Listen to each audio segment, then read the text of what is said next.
Very good. Hi, everybody. I'm Dan Watkins. Thanks for tuning in to my YouTube channel once again. We're going to talk a little Celtics-Knicks game 4. Boston, they a convincing win on Saturday. And who better to talk about the Celtics than with my good friend, former coworker, Adam Kaufman of Sports Grid. Adam, I've been thinking about you for the last week or so. I'm imagining you've been pacing back and forth across your living room watching these games, from games 1 and 2 where the Celtics can't buy a bucket to game 3 where they go up 20 again and it's like, oh boy, here we go. So let me ask you, how you feeling going into game 4? Yeah, I mean, I can't believe that, just thinking about me is nice, but I can't believe you weren't like texting wellness checks or something like that because it got a little dicey there those last couple of games, in Boston, obviously. Listen, I feel a lot better, obviously, with Boston trailing 2-1 Losing? than 3-0, but conversely, we could very easily be talking about a Celtics team that is up 3-0, as everybody knows. I think what's really interesting about it from a well, let's talk from a look. We used to do the gambling show together. Let's look at it from a gambling standpoint. The odds makers in Vegas, all the books, clearly looked at this, even with Boston blowing 2 games at home, leading by 20 points game 1, shoot 25% from 3, you lose. Leading by 20 points game 2, shoot 25% from 3, you lose. And even still, going on the road to New York, the Mecca, Madison Square Garden, this place that's just supposed to be electric and daunting and da da da da da. Celtics were still Coliseum. favorites at the time to win the series. Down 2-0, they were still favorites to come on back and win the series. And so when we got a much more representative game 3, where the Celtics led by as many as 31, they never trailed in the game, strong out of the chute, never relented, good contributions across the board, including obviously a career playoff game off the bench from Peyton Pritchard. And more notably, they stick to what has worked, and more so even with just more conviction than we saw in game 2. Game 2, it seemed like they were kind of in their heads about the 45 missed threes in game 1, and you knew they weren't going to shoot as many, but they were still going to shoot. But it was clunky, it was sloppy, they were fumbling the basketball all around. They were much more sure-handed and confident in their approach in game 3. And this time, unlike the previous 2, they were hitting their shots, right? They end up going 20 of 40 from 3. That's 50%. So we still haven't seen a regular basketball game, you might say, from the Celtics. 25% from 3 versus 50% from 3. Like, we don't know what it looks like when they shoot 35 or 40%. We're still waiting to see that in this series. So, outlier performances across the board. All that being said, and I said this when they were down 2-0, Dan, I don't see how you could look at the Celtics, and even with the Kristaps Porzingis plague or whatever he's dealing with that has him generally ineffective on the floor, at least offensively. He's had his moments defensively, I suppose. This is a team that rotationally, top to bottom, talent, it's better. It's just a better, stronger team. And to me, those 2 losses to begin the series were so historically fluky that you weren't going to continue to see it. So I fully expect them to win game 4. It doesn't mean it's going to be a blowout, but I fully expect them to win game 4, even up the series, and then all of a sudden you're dealing with a best of 3 and the team has home court advantage in 2 out of those 3 games. I still believe Boston wins this series. Yeah, I feel the same way as you.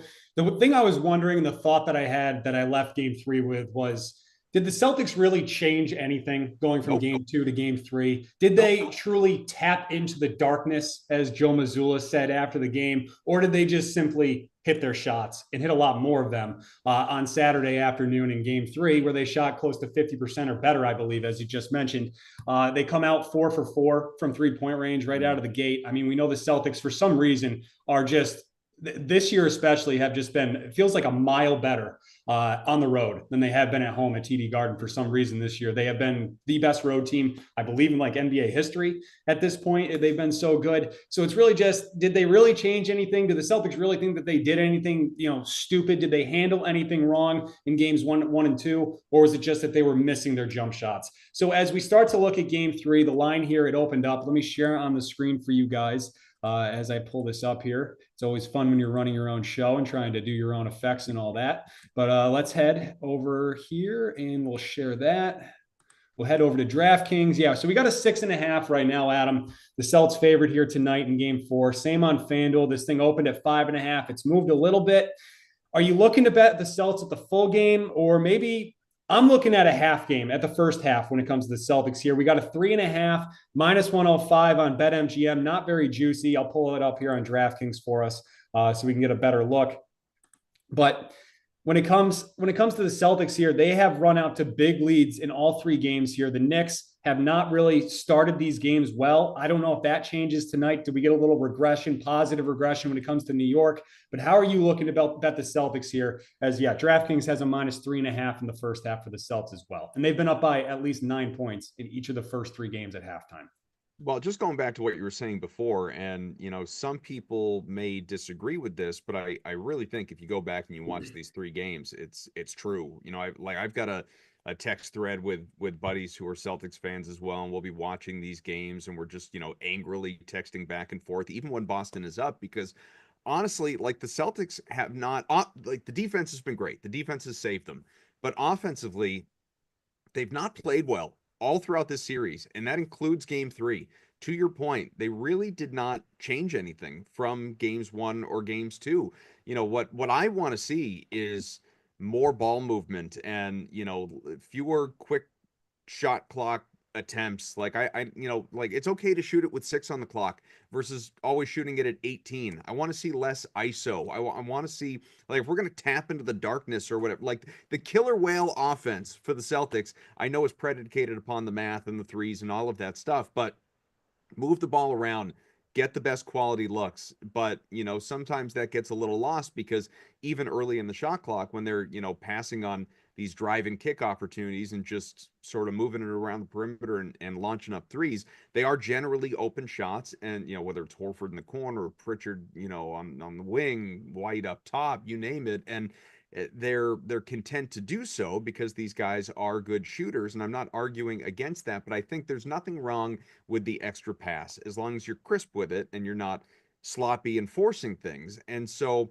I really do, like, I hate the whole make miss league thing. I've always hated it, but sometimes it is just true. It comes down to execution, and they very simply did shoot better in game three, considerably better than they did in games one and two. But the overall scheme and approach, it wasn't any different. It wasn't like they didn't look good offensively. They just made more shots. So there's still something in game four that I'd like to see in that respect. But in terms of how I would like to bet it, yeah, I mean, part of me would like to look at the first quarter line, but you have to believe that New York is starting to feel some of the pressure because the Knicks, they had this quasi stranglehold after two games. You win two in Boston, you come back home, you're feeling great about yourselves. You start reading your press clippings, you're thinking about finally moving on to the Eastern Conference Finals, and then all of a sudden you get your doors blown off. And I think probably, despite the team being ahead, the Knicks are probably feeling more pressure going into this game four than the Celtics actually are, because the Celtics won a championship last year. It's the same core. They've not specifically been through this in terms of, down in series, because last year they didn't face any adversity. They lost 3 games the whole postseason. But this is still a team that knows what it takes, and they have been down in series over the years, obviously, with their core of Tatum and Brown, Horford in particular. So I just think that, the first half makes a lot of sense. That's probably where I would want to go as well. 3.5 feels like a light number, and I could absolutely see Boston winning this thing by, 5, 10 points, whatever it is, at halftime, while the Knicks maybe keep it close at the end of the first quarter, and then the Celtics kind of wake up a little bit. I'd be tempted by the full game. I understand people get a little scared off by a 6.5 number, but again, I continue to believe the Celtics are a dramatically better team than the Knicks. And I say that honestly as a basketball observer without the bias that I have as a Celtics fan. I will readily admit that, but it's just a better team. It is a better team. We've seen it throughout the series. They have played like crap mostly offensively in these 3 games and have still taken at least a 20-point lead in all 3. That is not an accident. That tells you what you are dealing with. And so halftime line is probably my favorite of the spread bets, but I would be comfortable laying the 6.5 as well. Yeah, the one thing though that I will say that the Celtics did change a little bit in game three, it wasn't even something on the floor. It was Joe Mazzulla was much more aggressive with his timeouts, I felt Mm. like, on Saturday afternoon than he was in games one and game two. In game two, the Celtics went what, 8 minutes and 40 seconds of game clock without making a basket. And Fourth Joe quarter Mazzulla there, yeah. basically stood there with his hands in his pockets. Where Saturday, anytime there was a little bit of a Knicks run where like the Knicks got it to 16 or 17, Missoula did call a timeout, which sometimes he gets in his own way. I feel like with Joe, and he's so stubborn and so like he's just so into his analytics and the numbers and the math and all that he forgets that these are human beings with human emotions, and sometimes you do have to take control of the game. That is your job as the coach. Where he did that Saturday afternoon, I feel like same thing here today. If the Celtics do get up to a big lead tonight and this thing starts to maybe tilt a little bit and New York goes on a little bit of a run, hopefully Joe Mazzulla will do the same thing here, which is why I would feel comfortable with this full game, as you were saying, with laying the 6.5. But I do prefer the first half line compared to the full game. Yeah, makes sense. No, I just I'm eager. Like I'm counting down the moments. Can we start this game already? It's like it has nothing to do with You got to you. wait I for the guess. draft So it's lottery like I'm tonight. tired of talking about it. Like Yeah. tip the damn game already and let's go because I expect this to be a nice long series. Yep. You got to wait an extra half hour tonight. You got some ping pong balls that got to bounce around before That's that right. on the NBA draft lottery. The total, I know you're someone that likes to diversify your bets and be all over. The total, I have zero interest in with these Yeah. two teams. Yeah. I was on the We play over. the unders. Yeah, I was on the over in game one. I got overtime and I got hooked. I am not touching a total in this game again. They have been pretty much right up to this 208, which, as you can see here, I have the Action Network page. Yep. It is held flat at 208 and a half. I don't have any interest. The prop market, though, there is some interesting things here in this series. And I think we got to talk about Jason Tatum here to start. 27 and a half once again for Tatum when it comes to his points. He has been well under this in all three games. Something just is not right, whether it is the wrist bothering him, which I don't want to give him that out because he was fantastic against Orlando Yeah. after the wrist injury. Is if it's OG Anunoby's defense on him, just something with the Knicks defense in general. 27 and a half points for Tatum. Does he finally get over this number? Or do you think he stays over once again or stays Uh, under? Yeah. Look, I understand he's been under in all three games by a considerable margin. We're talking about 22, 13, and 23. I still, for me, it's over or pass. I don't want to go under because in my mind, the Tatum game is coming. And you look at this and the shot volume is there. Like we're still seeing him average 20 plus shots per game in this series, 2019, 23. It's just like you said, whether it's the wrist or dumb luck shot variants, they're not going in. The three pointers, they've been kind of all over the map, anywhere between 5 and 15. What I would like to see more of, and I don't know if he's playing a little timid or if in his mind the game isn't dictating it or it's the way Missoula's coaching it. I have no idea. But I'd like to see more in terms of Tatum at the free throw line. I don't know what has changed from the Orlando series where in the last three games, you're looking at it. It was 12, 14, 11 in terms of attempts. And in this series, 7, 2, and 1. 1? I mean, I know that was a blowout in the last game, but it was a 1 point game in game two that they lost at home. And he had two free throw attempts. That's it. So we need a more aggressive Jason Tatum, and he generally historically is in the postseason. I'd be willing to bet if we pulled up his numbers, on Basketball Reference and looked at his playoff free throw attempts versus regular free throw attempts, they jump and probably by a decent margin because this is someone that just again, he knows that this time of year you got to get to the rim and you know risk getting fouled. Now maybe he doesn't believe he's getting the calls and he's there's the history of that at times, but I'd be tempted to play the over 27 and a half because I do believe that the Tatum game is coming. But honestly, I thought the Tatum game was coming in game 3 and I took him at 30 plus, laddered him all the way up to 35 and 40 at short money and it didn't obviously happen. He finished at 22, so he didn't cross any rungs. But it's coming at some point. So again, I'm not continuing to play the unders. I realize it's been profitable for people, but for me, it's either the over or it's stay away. Well, since we're talking about feeling that a game is coming, I mean, pulling up Jalen Brunson's game log here. I never would have guessed that he had 2 games over 25 points. He's felt kind of invisible in this series.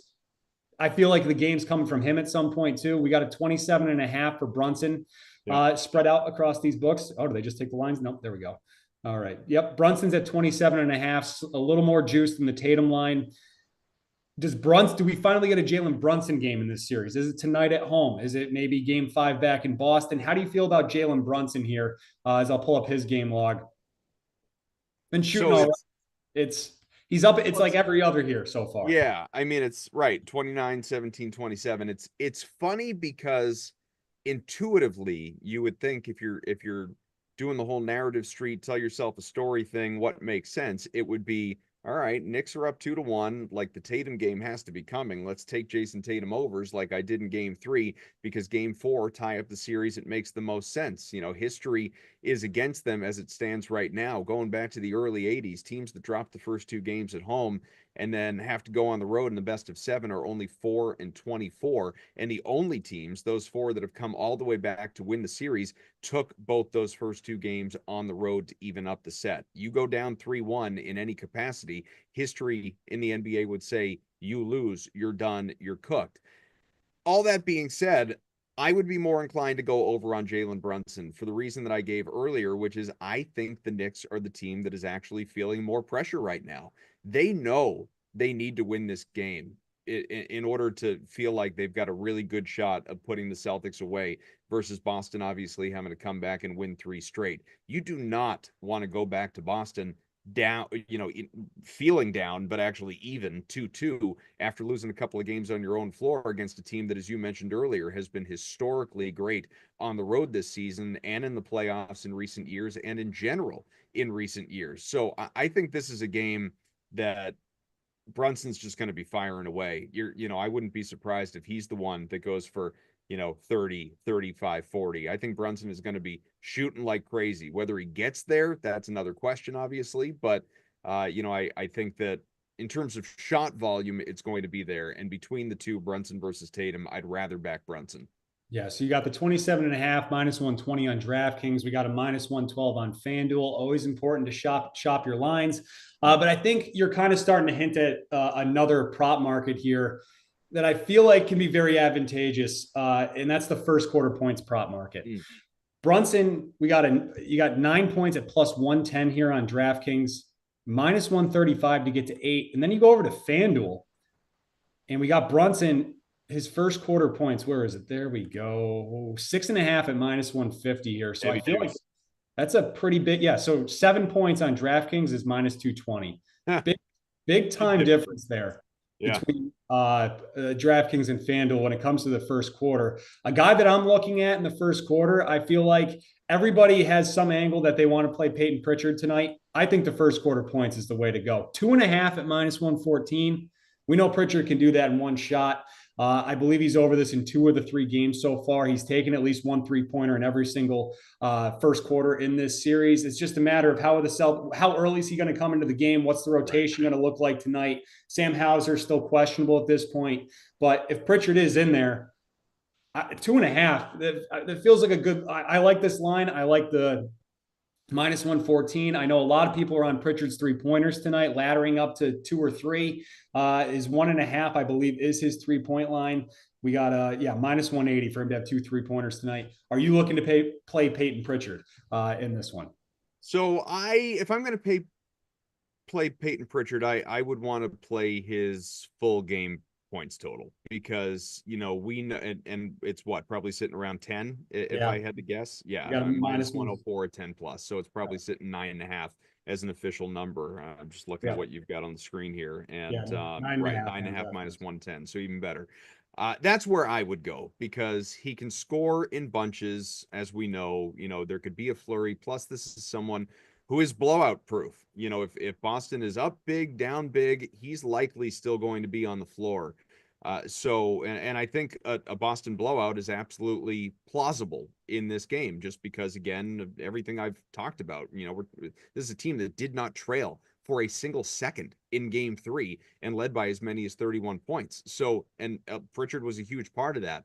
the first quarter, like that derivative market, I don't really necessarily want to dive into with Pritchard because, and you hit on it, I don't know how early he's checking in. And, is he only going to be in for the final, 4 minutes of the quarter? Maybe he doesn't get a shot off, or maybe he takes 1 3 and he misses it, whatever it is. So if we're only talking about a difference between, 2.5 first quarter line versus 9.5 full game line, I'd much rather invest in Pritchard full game and figure that he's going to get hot. You've got his recent games here against the Knicks. This is just first quarter. Yeah, trying to pull up his first quarter stats here. So these are his first quarter stats. We got 7 minutes, 6 minutes, and 3 minutes. But as Yeah, you can and I mean see, he he's had played at 5, 3, one and three. 7. Yeah, Yeah. He's cleared this number in all 3 games going into tonight. You still got a 2.5 there. Even if he only has 3 minutes, I mean, Peyton Pritchard's probably going to get a shot off at that point. But the important thing to know is that this 3 minute game is with Sam Hauser playing. And Sam Hauser did play in the first half there. So it could be something where you wait on getting something more clear there on Sam Hauser tonight. And if Sam Hauser's ruled out, as you can see, those 2 games without Hauser playing, he's played at least half the quarter. So that could be a route there to play Peyton Pritchard. yeah. No, it's interesting. It's like you said, maybe you wait, see if Hauser is ruled in, ruled out. Because obviously, right below that Knicks series, there's a healthy pattern of him only getting to that number one time. Right. Again, I would just look toward the full game. And I already have for that matter. I've already invested in Pritchard full game over. And I would rather take points versus the threes because, like you said, heavy juice on 2+ minus 180. So really, you're talking about a line of 2.5. I realize they're correlated. Like if he gets to 10+ points, he probably did hit 9 threes, but that or 3 threes. But that being said, free throws are there, little layups or short jumpers are there as well. I just keep it simple, stupid, so to speak, and take the 10+ in my Yeah. mind. Yeah, definitely. A lot of interesting ways to look at it. A lot of our mutual friends are on his 3 point props tonight. So definitely a lot of different ways to play Peyton Pritchard. Let's head over to the rebound market because I do think Karl Anthony Towns' rebound is pretty much an auto play in this series right now. The way the Celtics are just refusing to go in the middle, to go in. Al Horford, we know, is going to hang out around the 3 point line a lot, and he's been on Mitchell Robinson. Kristaps Porzingis is only playing about 15 minutes a game here. Towns has cleared this 11.5 in all 3 games. I think he's had at least 13 rebounds in all 3 games. I'll pull up his game log here in a minute. But Towns at 11.5 when it comes to his boards. Yep. I just think they're there for the taking for him. And I like his over here, even at the heavy, like minus 140, where it's getting close to right now. Yeah, it's a good amount of juice, like you said. So I would probably consider pairing it with something just to reduce that juice. Like maybe it's Towns over on rebounds with Pritchard to hit 2 threes, right? Like you put that minus 180 and the minus 140 together, you're getting something, that's much more appealing. You could build it out, see what it looks like. Yeah. But I think that is or you could take Tatum at 20 points or something along those lines if you felt like, there's too much potential for shot variance when it comes to Pritchard. But yeah, I mean that looks pretty good at plus 163 for those two together because I do think, as you outlined, Towns has been a rebound machine. Hasn't done a whole lot offensively in this series in terms of scoring, but He he's kind of plays like a bitch. I'm not going to lie. Like watching him go in and the constant whining. yeah, I mean, he was like all over those refs on Saturday, yeah, just looking just like, are you serious? You're not going to call that? And it was just, I don't know. I found him to be very pathetic on Saturday, but he yeah. did have a nice day on the stat sheet there with 21 points, 15 rebounds in that blowout loss for the Knicks, and he only shot 27%. Yeah, I just don't think like Cat is a superstar light. You know what I mean? Like Mm-hmm. he's an all-star. He's always in the conversation because the numbers are generally there, whether it was his time in Minnesota, obviously now with the Knicks, and he's certainly a very good defensive player. I just think he's so remarkably overrated as an offensive performer because of counting stats. Like if you watch him, to your point, he's really not that good. And I say that in a relative sense. I just mean he's not nearly what people describe him as or consider him to be. Like, he's not a top 20 player in the league kind of thing, not in my mind. I guess by all-star recognition, you'd have to consider him one, but I don't think he's one. I think that a lot of this stuff is just, taking advantage of size, or, the delivering on the pick and roll, whatever it is, so, following through with schemes. And again, he gets a bunch of boards, which is the right place to invest in him here in this series, with the either lack of size or general rebounding prowess out of the Boston Celtics. But yeah, there's no part of me, and watch me eat my words here in game 4, but there's no part of me that sits and worries, but here comes the 35-point cat game. I just don't see it. I really don't. I'll have to clip that just in case. But anyways, one other market in this game I think is the Josh Hart points. This feels like it is the most popular play on Twitter and Action Network right now. As I was looking around, like every single aggregating props page like has Josh Hart to go over 11 and a half points tonight as like its favorite play. Do you have a take on Josh Hart tonight, as we're up to 12 and a half on DraftKings? So it is moving here. Hart, I believe, has been pretty consistently right around this number all postseason. I think he's hit it in 2 of the 3 against the Celtics as I pull it up here. 11 and a half, 12 points. So we got a 14, a 23, and a 10. Hit that in the last 3 games against the Pistons last round. Josh Hart, any take on him? Yeah, there's a consistency there, and the minutes are going to be there as long as he's not in foul trouble, and that's been an issue for him in many of these recent games, including the last series against the Pistons, as people can see on the game log.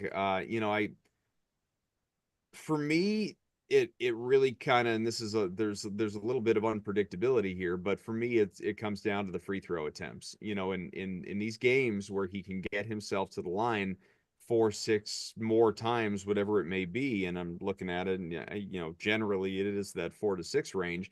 You feel much better about him obviously exceeding a point plateau, because shot volume may not be there for him in great degree. Like, I mean, look at 3 of 9, 5 of 9, 3 of 5, 4 of 9, 3 of 7, 2 of 6. Like, that if I want to comfortably back a guy, even to score a dozen points, I want to know he's reliably taking a dozen shots. And Josh Hart is not doing that. And so, if you want to play the over, and I wouldn't fault anyone for doing so, obviously he's been either hitting it or hugging it mostly throughout these playoffs. I want to do it because I believe the free throw attempts are going to be there. If I have any trepidation about that, I'd just rather stay away. Yeah, let's see what his is for his alt line to get to 10 points here. So that might be an interesting way. He could be something else you using, like it. So minus 265. You could probably put that together with somebody there. So like, let's look at like a Josh Hart to get to 10. And what's Tatum? Minus 169. Yeah, it's not. Still a lot of juice there. Yeah. So, but anyways, a lot of different ways here to play this. It's going to be really interesting to see how this game plays out. Hopefully the Celtics come right out like they did on Saturday and put this thing away pretty easily and actually hang on to the lead once again. So we do have another game in the NBA tonight that I want to touch on real quickly. I don't have too many thoughts on this one here, as Steph Curry is out once again. Golden State did they looked pretty good for not having Steph Saturday night in that game 3. They did end up covering in that game, as that was also a 5.5 point spread. We got Minnesota that opened up as a 6 point favorite. It's down to 5 on some spots right now. Do you have any lean on this one in the late slate here when it comes to Minnesota and Golden State? Well, you and I have sweated enough of these bets together to know that, like, yeah, Golden State covered, but it was a meaningless backdoor 3 with 10 seconds left or whatever it was to get them over the same thing just happened with Denver against OKC to cover that 7.5. I just think this. So you said like Steph Curry's going to be out again. I mean, evergreen statement at this point. Steph is not returning this season. You're not going to see him again. The reports are the earliest we see Steph Curry is game 6. So here's 2 proclamations for you. One, even if it gets to game 6, he's not going to play. He's never dealt with a hamstring injury in his career. This is new territory. This is not a 1-week injury. And second to that, there isn't going to be a game 6 because Minnesota's not going to lose another game in this series. Doesn't mean the Timberwolves are going to cover every single timeout. And my, oh my, were they embarrassing in San Francisco. Not Cavaliers last night embarrassing, but they were awful in that game at Golden State a couple of nights ago. I mean, terrible until they turned it on there in the second half. What, they have 40 first half points, and then the second half obviously kind of woke up, and Ant woke up, and he was what he needed to be, finished with damn near 40 by the end. Julius Randle was really good offensively as well, but this was basically a 2-on-2, with absent the role players who really weren't doing a whole hell of a lot. It was Edwards and Randle, and it was Butler, who had a great game, and Kuminga, who was incredible off the bench. And which of this duo, which one of these is going to step it up? Because like we've bet on him in the past. You weren't getting a whole lot of Naz Reid in this one. Dante DiVincenzo has done dick in this series to begin with, and so and like Rudy Gobert, you can't look to for offense. He'll get some rebounds for you. So I think that second half for Ant was sort of the wake up that we've been waiting for, because it was too little too late in game one. He, not as slow a start, but wasn't great in game two. And finally he found his mojo, his inner Jordan that everybody likes to say, and got it going in game three. And the Timberwolves, were able to obviously come back and win that game. And so I just think it, more of the same. Timberwolves are going to win tonight. They're going to win the series. They're going to win it a gentleman's sweep, and they're playing for the right to lose to either Oklahoma City or Denver, as far as I'm concerned. I think whichever team wins that series is the one that represents in the West. There you go. So even money on DraftKings, Celtics and Timberwolves both on the money line there. Yeah, Could be a nice little, that's nice the little, parlay I'm thinking about playing. nice little builder for your bankroll there tonight. If I had to pick one prop in that Minnesota Golden State game, I think I would look towards our guy Pods, Brandon Podziemski, and I think I'd go to his rebound and assist market. It's sitting at 9.5. He's consistently over this number, especially when Steph is not playing. Let me just click him. And Draymond hasn't been very good. Yeah. So it's the frustrating thing with betting Golden State is you have no idea what sort of rotation Steve Kerr is going to come up with on a given night. But with Curry out of the picture, it's pretty clear that Podziemski is going to be on the floor over 30 minutes. And as you can see, he has cleared that 9.5 when it comes to rebounds and assists in all three games in this series. He got over it a few times as well against Houston in the first round there. So that would be a way that I'd be looking to play this game tonight. Yeah, I think it makes a lot of sense, and I won't argue with you against Podziemski. We've had some success backing Pods in the past, and I think that, again, Golden State's contributors are dwindling, for lack of a better word. I don't think you're going to get another 30 plus out of Butler or Kuminga in this game, and so other guys are going to have to pick up the slack. Yeah, I wish there was a shot attempts market for Buddy Hield, because we'd be going over on that. But that's really about it that I got for that game tonight. I do expect Minnesota to take care of business and put a stranglehold on that series. All right, so that's going to do it for basketball. I do want to wrap with a quick little 5 minutes on the Red Sox, just because I think the Red Sox have all of a sudden become very interesting this season, because now we got some clubhouse dynamics going on. The whole Rafael Devers situation is, I think there's blame to go around all over the place. I think pretty much everybody in this situation, from Devers himself to Craig Breslow to Alex Cora, has handled this poorly. I think the only person, and I can't believe that I'm actually saying this, that has handled things correctly in this situation is John Henry for flying out to Kansas City on Friday, talking to Rafi after he had those comments on Thursday, where he wasn't wrong, I will say, to call out Craig Breslow and tell him to do his job and bring in more talent to this team and not just ask him to move over to first base. But at the same time, Devers, I think, is also being a horrible teammate right now. But then again, he hit like 700 over the weekend and was an absolute monster in Kansas City. And it has his batting average up to 280 at this point. Right. What's your take on what's going on with the Red Sox as they've won 4 out of their last 5, heading into Detroit against the best team in the American League tonight? Yeah, I mean, I think it's independent of tonight's game. We can get to that. But I think what's really interesting is that the Red Sox have, treaded water, or even a little bit better than that, in what is, we all thought was going to be this great division, and maybe it will be by the end, and maybe we see multiple playoff teams out of the American League East. But so far, it's it's kind of mediocre, right? Like you got the Yankees in first, who have a respectable 23-17 record. The Red Sox 2 games behind them, 1 more game back the Blue Jays, and then 2 more back the Rays. That's 1 through 4, all separated by 5 games. And even if you don't want to count out the Orioles yet, and I say that only because a lot of people had Baltimore, second in this division potentially coming into the year. They're 7.5 game back, obviously have had a tough start. So this is a division that I think is still just very, very much up for grabs more than anything else. And I think Boston, the bullpen's been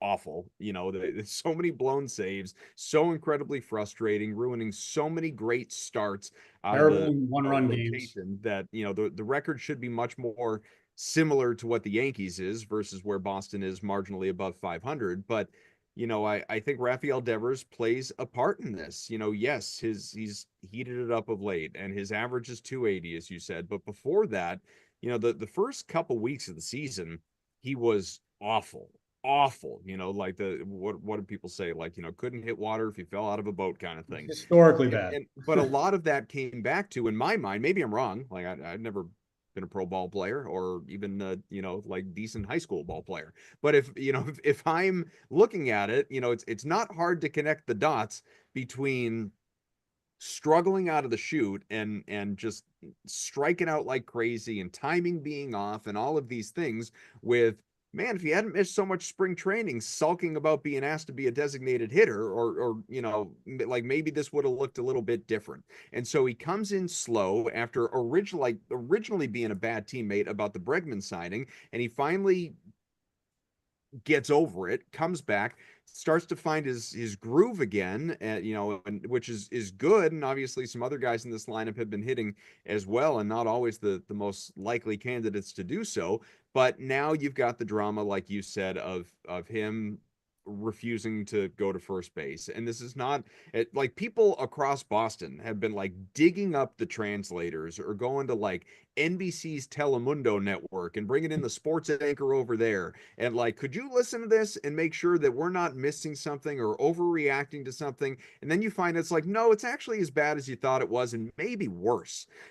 So like Devers, you said it, he's been an awful, awful teammate, and you hate to see it from a guy that is supposed to be the face of your franchise in the wake of, they trade away Mookie Betts, who should have been that guy. They let Xander Bogaerts walk, who was that guy. And, it's like, we're not paying you. We're not paying you. We're going to pay the guy that might be like, he's a real scare to sit around, get, fat and happy with a nice big contract. And I don't know that he's woefully out of shape. He's not Pablo Sandoval or anything like that right now, albeit with plenty of years left on his contract. But to be, I don't know, and this is my, like, literally, because I grew up in the 80s and 90s. This is my favorite Red Sox player of all time. To go all like John Valentin for a little bit and be like, I'm not moving. I'm not moving. I mean, eventually he did, obviously, and played all around the infield, like, and he was awesome at it. But this like, who do you think you are stuff based upon, your, I don't know, your standing, your hierarchy, your contract. It's incredibly disheartening for a guy and a team that doesn't seem to get the bigger picture, which is, like, have we forgotten how important winning is around here? So that's the most sort of objectively offensive thing about it in my mind. Yeah, so especially for a guy like Devers, who before the 2024 season sat on the picnic tables in Fort Myers and was like, ownership needs to do more and bring in more talent to this team. They've done that this season to an extent. Now, they did bring in Alex Bregman, who's been fantastic hitting behind him. And Devers had to move for that. And now they might need to go out and get a first baseman as well here at some point. But I mean, I do think at some point in the next few weeks, we are going to hear that Rafael Devers is taking ground balls at first base. I do think he will calm down at some point. It's going to have to come from Alex Cora. I do believe Alex Cora is going to have to stop being a bitch about this and go talk to his player and actually tell him, look, we need you out there. I know I told you to put the glove away, but can you go out there and just take some ground balls? Just try. Just try it. That's all we're asking. Well, look, there's two avenues here, right? Like, this goes one of two ways. He picks up the glove and starts taking reps, as you're talking about, or he gets traded. Like, this isn't going to just end with everyone like, you know what? Yeah, you're right. We're going to find another answer over there. He's the DH. They don't have a guy in the farm system. And like, did they go out and I remember seeing the report, but I don't remember if it was a rumor, if they actually did it. Did they add Anthony Rizzo to this roster? Like, is that, a thing that I mean, if you want to go out and get some at this point, like bum first baseman off the street, who's at least qualified to play the position, and he's going to be, a really strong defender, but maybe the bat is questionable. Maybe they could talk themselves into that. But you have to remember, like, positional flexibility is very important. If Devers, who, not that he was a good third baseman, but by the end was He was terrible last year. respectable, He like was he was he was pretty like, brutal last year. yeah, I think but even if you can get a guy that is not going to be making errors all over himself at first base, and obviously has his bat, which nobody is questioning there, that you can put anybody at DH. Literally, you can put anybody at you DH. got Yoshida as an option, who's just sitting in Florida right now because he can't throw as he's waiting for a job. You That got contract looks good. Roman Anthony's hitting 300 in AAA, waiting to come up. Would be a great spot to be able to put him at DH or rotate some of those outfielders around. You got Yep. Marcelo Meyer, who's got to come up at some point because Trevor Story can't hit to save his life at the moment. But as we look towards tonight's game, the Red Sox, slight favorites, I believe, against the Detroit Tigers tonight on the road with Tanner Houck on the mound. Let me just pull this up here for you guys so we can take a look together. The Red Sox, we got a -122 at this point. Tanner Houck's on the mound, who's been very inconsistent this season. Jackson Jobe is pitching for Detroit, another guy who's been pretty inconsistent and has been hit around quite a bit. When it comes how I'm looking to play this tonight, Adam, I'm looking at either Tanner Houck's strikeouts at 4.5 right now, because Detroit is one of the higher K-rated teams in the MLB right now. I think they're 25th in the league, and Houck's prop sitting at 4.5. Heavy juice, but maybe you drop that down to a 4 and take like a Rafael Devers to get a hit tonight, or an Alex Bregman to get a hit, and pair those two together. Because as I just said, Devers is he's hitting 459 in the month of May right now. The dude is on it. He's on another. If Aaron Judge wasn't putting up video game numbers, everybody would be looking at Devers at this point. But Devers has been fantastic here the last couple of weeks, and he had a monster weekend in Kansas City. So I'm looking at Devers, I'm looking at Bregman, and I'm looking at Tanner Houck tonight when it comes to how to play this game. Yeah, I would probably. I know we were talking about builders and taking heavily juiced lines, pairing them together, all that stuff before when it came to basketball. There's just such volatility when it comes to hit lays, or obviously even just taking one hit, whether it's Duran, Bregman, Devers, like you talked about. Not to say like any or all of the three couldn't get there, of course they can, but that's, I don't know, I would rather just go over on the 4.5 strikeouts for Houck. He's been clearing that line pretty routinely this year. This is a guy who, I know the ERA is robust this season. What is it, sitting around 6? But in the last 4 starts, I think it's like 2.25. There's some outlier performances in there, and on top of that, yeah, right, and on top of that, his career against Detroit, I think he's 2-0 with an ERA just below 1.5. So small sample, I realize, but I would rather, you're looking at it there. So we had 2 last time out, but before that, we've seen 6, 6, 7, 6. Like I would go over on the 4.5. You outlined it before. The Tigers are a team that are prone to fanning, and I would probably attack it that way. I'd be happy just going over on the 4.5, and I like the Red Sox to win this game too. So I guess rather than a hit lay, or a guy to get a hit, maybe I'd do like Red Sox money line with Houck to strike out 3 or 4, do something like that, because I do think Boston wins despite how hot Detroit has been. I mean, let's not forget. Yes, like the Tigers' record is very good, but they also just beat the tar out of Colorado, which basically everybody is doing. Yeah, pretty much. I think this is a big measuring stick series for the Red Sox this week, coming off this weekend in Kansas City with everything that's going on.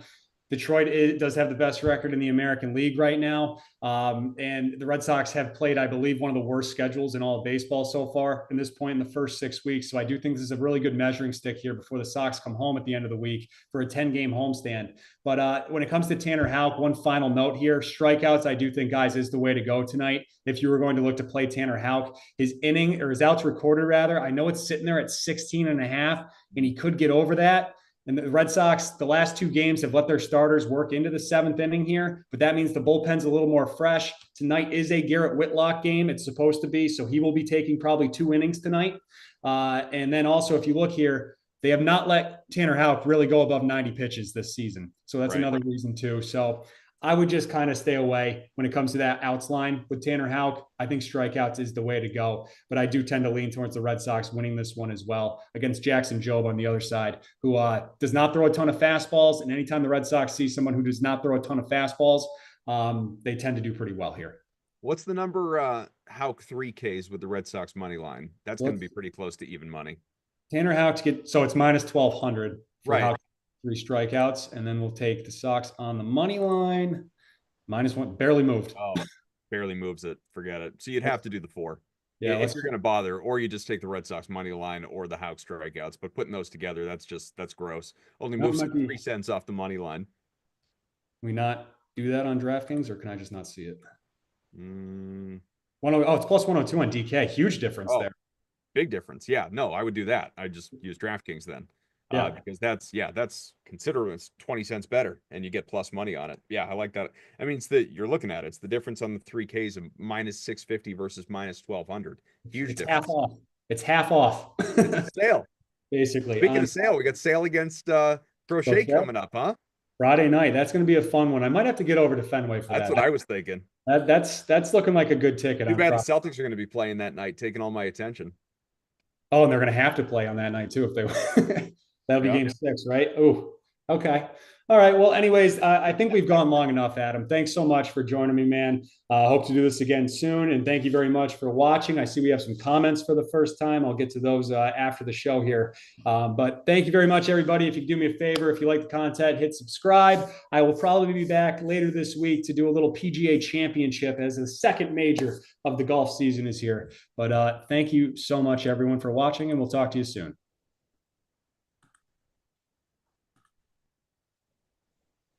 All right, very good.